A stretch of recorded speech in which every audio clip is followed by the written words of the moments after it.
אומר הצמח צדק, מה זה מוחין דאבא? אומר דבר נפלא, הוא אומר מוחין דאבא זה, שגם כשאדם נמצא בהסתרת פנים, נמצא בצמצום, נמצא באיזה קושי, הוא גם כן יכול, ויש לו את הדעת להתחבר עם הקדוש ברוך הוא. זאת אומרת, מוחין דאבא זה יותר גבוה ממוחין דימה. ושימו לב, מתי אנחנו מקבלים ומתקנים בחינה של מוחין דאבא? בזמן ההסתרה, בזמן הצמצום, בזמן הקושי, שם אנחנו יכולים לתקן את הבחינה של מוחין דאבא. מה העבודה שלנו? שיש מוחין דימה, אף אחד לא שואל מה העבודה. למה? הלב של האדם כבר מריץ אותו. הוא פתאום קם ב4 בבוקר, רץ למקווה, קורא תהילים, רץ לנץ, הוא לא מעשרת הראשונים, הוא פתח את הבית כנסת, זה כל כולו אש להבה לקדוש ברוך הוא. מה זה? ברוך השם, קיבלת מוחין דימה. וחכה, אתה צריך לעשות זה, אמא לא יכולה להיות בלי אבא, אתה צריך גם אבא. מתי אני יכול לקבל את אבא? עוד יומיים, 3, שבוע, שבועיים, ייקחו לך את הכל. ייקחו לך את כל האור הזה. ואז תיפול להסתרה ולצמצום מאוד גדול. שמה אתה יכול להמשיך מוחין דאבא. איך ממשיכים מוחין דאבא? עכשיו אני בחושך. איך אני ממשיך בתוך החשיכה הזאת, מבחינה של מוחין דאבא? אומר הצמח צדק, תסכים עם הקדוש ברוך הוא. תסכים שהקדוש ברוך הוא מנהיג אותך, הוא הביא אותך למצב הזה, וכל מה שהוא עושה, הכל לטובה. אל תבעט בו, אל תבעט בהכוונה, אל תמרוד בהנהגה של הקדוש ברוך הוא. מה קורה? לכולנו יש ניסיון. לכל אחד במקום שלו, במדרגה שלו, יש תמיד את הניסיון הזה להתנגד. זה למרוד בהנהגה של הקדוש ברוך הוא. ומה הקלקול שיוצא מזה? מה אנחנו צריכים לתקן בזה? בשעה, אומר הצמח צדק, בשעה שנפלת להסתרת פנים, עכשיו זה הזמן להמשיך את הבא, להמשיך את המוחין של הבא. זה מוחין יותר גדולים ממוחין דימה. שימו לב, החושך יותר גבוה מהאור. יש כזו סוגיה בקבלה, בחסידות, מה יותר גבוה? אור חושך. לפי המהלך הזה, אנחנו ממשיכים את המוחין דאבא דווקא בזמן החשיכה, דווקא בזמן ההסתרה, אבל איך אנחנו ממשיכים את זה? אנחנו ממשיכים את זה על ידי שאנחנו מסכימים ומקבלים בתוכנו את ההנהגה של הקדוש ברוך הוא. מה עכשיו אני לא מבין כלום, אני לא יודע בכלל איפה צד ימין, אני לא יודע איפה צד שמאל. כן, הקדוש ברוך הוא רוצה שלא תבין איפה צד ימין ואיפה צד שמאל. יש כזה דבר אצל הקדוש ברוך הוא. למה יש כזה דבר? פה לומדים כלל ויסוד מאוד גדול. כתוב בתורה, בסיפור בריאת העולם, כתוב, ויהי ערב ויהי בוקר. הקדוש ברוך הוא ברא חושך, לילה, הוא ברא אור ויום. כל סיפור בריאת העולם זה לא רק סיפור על הבריאה הכללית, אלא זה סיפור גם של כל נשמה ונשמה. כל מילה בפרשת בראשית מספרת מה שכל יהודי צריך לעבור כל ימי חייו. אז אנחנו צריכים לעבור את הלילה, אנחנו צריכים לעבור את החושך, ואנחנו צריכים גם לעבור בעזרת השם גם את האור והיום.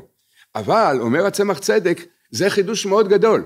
הוא אומר, באמת, אם אתה זוכה לעבור את הזמן של החושך, את הזמן של הלילה, וחלק מהעבודה בזמן הזה, זה מה שהיום הרבה קשה, זה אולי אחד הקשיים הגדולים ביותר. הרמח"ל כותב שזה יהיה אחד הניסיונות הכי גדולים לפני הגאולה. מה זה? סבלנות. אדם אומר כן, אוקיי, הצמצום זה מהקדוש ברוך הוא, אבל כמה זמן? נו, אני כבר חודש בהסתרה. כן, הקדוש ברוך הוא רוצה שתהיה חודש בהסתרה. חלק מהקבלה זה גם להסכים על אריכות הזמן של הגלות. אנחנו 1948.5 שנים אחרי חורבן הבית. בעזרת השם, זה לא יהיה 1949, כי זה יהיה קודם לכן, בעזרת השם. עד 9 באב הזה כבר אנחנו נקריב קורבנות בבית המקדש, יש שם חגיגה גדולה, אנחנו נרקוד, והתהפכו הימים האלה, כמו שכתוב, לשמחה ולששון. אבל אנחנו רואים אריכות הגלות, זה בכלליות של עם ישראל, אנחנו רואים כל כך הרבה שנים הגלות.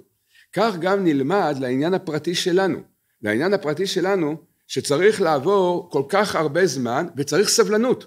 צריך סבלנות על הנקודה הזאת של האריכות הגלות הפרטית של האדם. מה זה הסבלנות? אני לא מתחיל לריב עם הקדוש ברוך הוא. מישהו אמר לי השבוע, אמרתי לו את זה, הרגשתי שהוא קצת רב עם הקדוש ברוך הוא. אמרתי לו, תפסיק לריב עם הקדוש ברוך הוא. אמר לי, אני רב עם הקדוש ברוך הוא? מה פתאום? אמרתי לו, אם אתה כועס, אם אתה עצוב, אם אתה עצבני, על מי אתה עצבני וכועס? הוא אומר לי, תשמע, יש לי מספיק אנשים על מי לכעוס. אתה רוצה לתת לך עכשיו רשימה מפורטת. אמרתי לו, אתה יודע, הרב דסטר כותב בספר מכתב מאליהו, אומר, כל אדם שכועס, בפנימיות של הנשמה שלו הוא כועס על הקדוש ברוך הוא. אדם בא, כועס על האישה. בסדר, מה, היא אשמה? אחד, זעתות בן 3 טיפס לה לצוואר, אחד לקח איזשהו, זה שבר איזה כוס על הקיר, והבת משכה לה בשמלה, וזה בכלל בחיים רוצה איזה בקבוק. עכשיו אתה בא הביתה, ברוך השם, עשית את מה שאתה יכול, היית אולי בכולל, אולי עשית, בדיוק באת משעה וחצי התבודדות, עם גדלות המוחין, באת הביתה, היא לא מדברת אליך יפה. נו, מה אתה רוצה שתדבר לך יפה? מסכנה, מה זה, טפסים עליה כבר כמה שעות בכל כיוון. אז אומר הרב דסלר, אם אתה כועס עליה, באמת, על מי אתה כועס? על הקדוש ברוך הוא אתה כועס. למה? למה אתה כועס על הקדוש ברוך הוא? מה נתת לאישה כזאת? הזכרנו את זה לפני כמה שבועות. 4 שעות אחרי שהאדם הראשון נברא, הוא כבר אמר לקדוש ברוך הוא, מה נתת לאישה כזאת? מה, אכלת? הוא אומר, אני אכלתי? האישה שנתת עמדי. כבר בעיה של שלום בית ראשונה בעולם. שימו לב, עוד לא עבר חצי יום, לא עברו 6 שעות, כבר היה מריבה. ודרך אגב, הזכרנו את זה לפני כמה חודשים. זה לא סתם הייתה מריבה. היה שם מכות. אתם יודעים שהיה מכות שם? זה לא יודעים שהיה מכות. תראו בעל הטורים. אומר בעל הטורים, הקדוש ברוך הוא שאל את האדם הראשון, אכלת מעץ הדעת אשר ציוויתיך, לא לאכול ממנו? מה הוא אמר לו? שימו לב, קודם כל אני לא אשם. אתה תמיד יהודי, קודם כל אני לא אשם. האישה שנתת עמדי, נתנה לי מהעץ ואוכל. שואל בעל הטורים שואל שמה, שאלה פשוטה. הוא אומר, רגע, אני לא מבין, האישה נתנה לו לאכול מהעץ? היא לא נתנה לו לאכול מהעץ, ממה נתנה לו לאכול? מפרי העץ. היא הביאה שם איזה גזע מעץ הדת ונתנה לו לאכול? לא, כתוב שנתנה לו פרי. שואל בעל הטורים, למה האדם הראשון אומר, האישה שנתת עמדי נתנה לי מן העץ ואוכל? אומר בעל הטורים, היא לקחה חתיכת עץ מעץ הדת, נתנה לו מכות ואמר לו, עכשיו אתה אוכל. ככה אומר בעל הטורים. כי בסך הכל הם היו 3 או 4 שעות נבראו. רק לפני 4 שעות הם נבראו, כבר בעיות של שלום בית. אבל שימו לב, באמת על מי הטענה של האדם הראשון? על מי הוא טוען בעצם? בפנימיות, בעומק של הדבר, על מי הוא טוען? מה הוא אומר לקדוש ברוך הוא? האישה אשר נתת עמדי. מה נתת לי כזאת? לא היית יכול לברוא משהו אחר?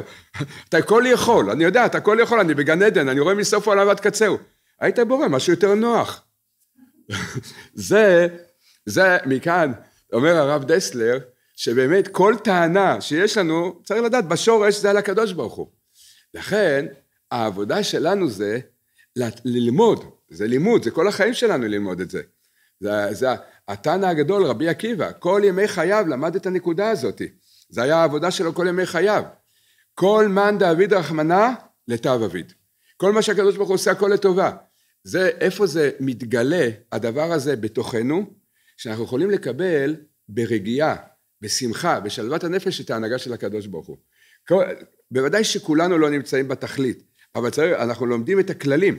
ברגע שאנחנו נפלנו לסערת רגשות, נפלנו לכעס, נפלנו להקפדה, בבחינה הזאת אנחנו לא מקבלים את ההנהגה של הקדוש ברוך הוא. זה דקות, זה בתוך הנפש שלנו. בבחינה הזאת אנחנו לא מקבלים את ההנהגה של הקדוש ברוך הוא. מה היה רבי עקיבא? מה הייתה עבודתו כל ימי חייו? שהוא קיבל את זה מרבו, רבו זה היה נחום איש גמזו, כתוב בגמרא, 22 שנה למד רבי עקיבא אצל נחום איש גמזו. רבי עקיבא היה גדול החכמים. מהו 22 שנה למד אצל נחום איש גמזו? למה נקרא נחום איש גמזו? נחום איש גמזו לטובה.